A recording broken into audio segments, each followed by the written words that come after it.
Mantap ah. Mantap.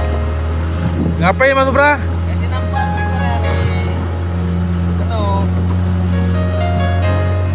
Jadi hasil hari ini ya. Ya. Nah, Hasil tangkapan hari ini. Ya. Satu piber. Satu fiber. Satu piber ya. Ya, satu piber. Ya. Bawangnya mana bawang? Pawang nih. Ini pawang nih. Ya. Ini rekor pancing putus. Ini. Ya, ikan lubing bola-bola. Ya, masih hidup ya.